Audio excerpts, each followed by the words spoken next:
Hello everyone, আসসালামু আলাইকুম। সবাই কেমন আছেন? আশা করছি আপনারা সবাই বেশ ভালো আছেন। আরও একটি ব্লগ নিয়ে চলে আসলাম আপনাদের সাথে। আজকে ছিল শুক্রবার। তো সকাল সকাল আম্মুর বাসায় যাওয়ার জন্য রেডি হলাম। প্রায় ১.৫ মাস পর আমি আম্মুর বাসায় যাচ্ছি। অনেক দিন আম্মুর বাসায় যাওয়া হয় না। তো মনটাও কেমন ছটফট করছে। আর বাচ্চাদের নিয়ে আসলে খুব ক্লান্ত লাগে। একা একা ২টা বাচ্চাকে সামলাই। কোনো কিছু আসলে ভালো লাগে না। তাই আজকে ভাবলাম যে আম্মুর বাসায় যাবো। তো যেতে যেতে এত সুন্দর একটা দৃশ্য দেখছিলাম। কি সুন্দর বাচ্চা-কাচ্চাগুলো আমাদের দেশে ট্রাফিক আইনগুলো মেনে ট্রাফিক সিস্টেমগুলো পালন করছে। দেখেন, শুক্রবারের দিন বাচ্চাগুলো যে যার মতো রোডে দাঁড়িয়ে দাঁড়িয়ে ট্রাফিক রুলসগুলো পালন করছে।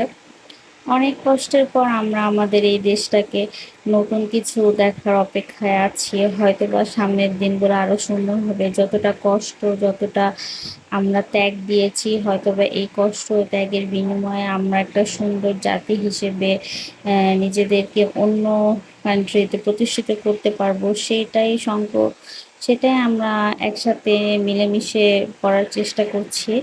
তো যেতে যেতে যাত্রাবাড়ি মোড়ে আমরা এখানে বসে ট্রাফিকের নিয়মটা মানছিলাম। বাচ্চাগুলো আমাদেরকে আটকিয়ে দিল। তো যাই হোক, ওরা আসলে চেষ্টা করছে। এটা অবশ্য ওদের দায়িত্ব না, কিন্তু ওরা যেহেতু এখন আমাদের আইন শৃঙ্খলা বাহিনী ট্রাফিকের যে দায়িত্বরত কর্মকর্তারা আছে, তারা যেহেতু এখন ছুটিতে আছে অথবা ডিউটিতে ফিরে আসেনি, তাই এখন ওরা পালন করছে। যখন সবাই ফিরে আসবে তখন ওরা ওদের জায়গায় ফিরে যাবে। তো ওরা সুন্দরভাবে সবকিছু দায়িত্ব পালন করছে। আমাদের সবারই উচিত ওদেরকে অ্যাপ্রিসিয়েট করা। রাস্তায় যে যখন বের হব আমরা চেষ্টা করব ওদের জন্য কিছু শুকনা খাবার, পানীয় এগুলো সাথে করে নিয়ে যাওয়ার। ওদেরকে একটু খাওয়ানোর, যেহেতু ওরা এত কষ্ট করছে। তো রাস্তায় যেতে যেতে আমরা চলে আসলাম। এই তো আমার ভাই নিচে নেমে আমাদেরকে নিতে এসেছিল। তো এই যে অনেক দিন পর আম্মুর বাসায় এসেছি। আমার মেয়েকে দেখে আম্মু তাকে কোলে নেওয়ার জন্য চেষ্টা করছে, কিন্তু সে অনেক দিন পর এসেছে। তো ছোট মানুষ তো ভুলে গিয়েছে আসলে, এই জন্য কান্না করতেছে একটু। হঠাৎ করে আবার লোকজন দেখছে, সবাইকে দেখছে, তাই সে একটু ঘাবড়িয়ে গিয়েছে। যেহেতু বাসায় একা একাই থাকে, তো তাই আসলে হঠাৎ করে অনেক মানুষ দেখলে ভয় পেয়ে যায়। তো আম্মু ওকে কোলে নেওয়ার জন্য অনেক কিছু বলতেছে, কিন্তু সে কোলে আসতেছে না। তো যাই হোক, আমি এখানে আসলাম।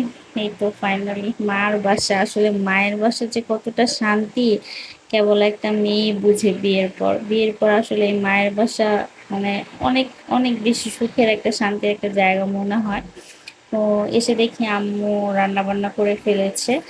তো আমি এখানে একটু বসলাম, বথা টথা খুলছিলাম, রেস্ট নিচ্ছিলাম।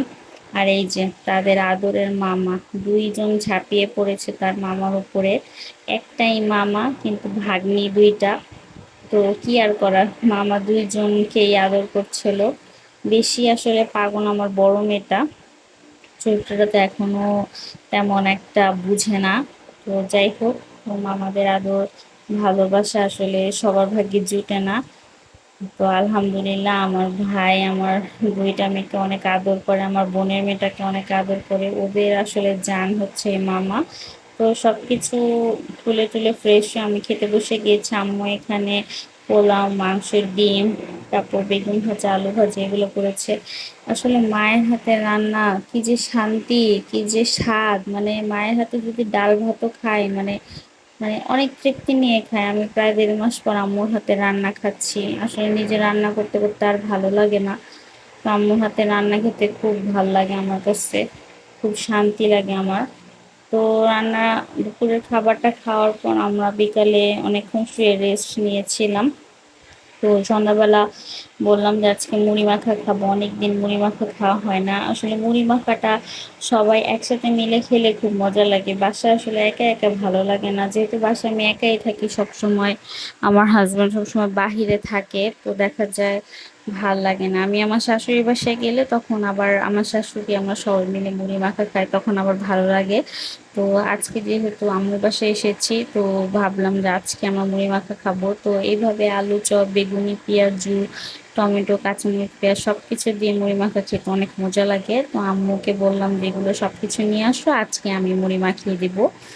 তো আমি এখানে একে একে করে আলু চপ, বেগুনি সব দিচ্ছিলাম। আর এই ছোলা বুটটা আম্মু বাসায় বানিয়েছিল। আম্মুর হাতের এই ছোলা বুটটা এত মজা লাগে, মানে আমি যতই ট্রাই করি না কেন, মানে এটা বানানোর জন্য আমার হাতে কেন জানি এমন হয়ই না, আমার মজাই হয় না। কিন্তু আম্মুর হাতের এই ছোলা বুটটা আমার কাছে খালি খালি খেতেও খুব ভীষণ ভালো লাগে। তো এখানে আমি একটু গরুর মাংসের ঝোল দিয়ে দিলাম, একটু লেবু দিয়ে দিলাম, সব কিছু একসাথে মেখে মুড়ি ভর্তাটা আমি মাখাচ্ছিলাম। তো ভাইকে বলেছিলাম জিলাপি অথবা বুরিন্দা নিয়ে আসতে, এটা পাইনি। জানি এখন অনেকে বলবেন ভাই জিলাপি দিয়ে কেউ মুড়ি ভর্তা খায়, বুরিন্দা দিয়ে খায়, জানি অনেকের পছন্দ না, কিন্তু আমাদের খুব ভাল লাগে জিলাপি আর মুড়ি ভর্তা। মানে আমাদের কাছে খুব মজা লাগে। কার কার ভালো লাগে না কমেন্ট করবেন, আর কার কার ভালো লাগে সেটাও কমেন্ট করবেন। তো এই তো আমার মুড়ি মাখাটা রেডি। তো এই যে আমরা এখানে বসে পড়েছি একসাথে, আসলে এইভাবে মুড়ি মাখিয়ে খেতে না অনেক ভালো লাগে। সেই রোজার ফিলিংসটা চলে আসে। রমজান মাসে কিন্তু আমরা সবাই ইফতারের সময় এটা খাই। মানে মুড়ি মাখা ছাড়া অনেক সময় রমজান মাসে কারো মানে ইফতারটাই সম্পূর্ণ হয় না। তো যখনই মুড়ি ভর্তা এভাবে সবাই মিলে খাই না, আমার কাছে রমজান মাসের ফিলিংসটা মানে মনে পড়ে যায়।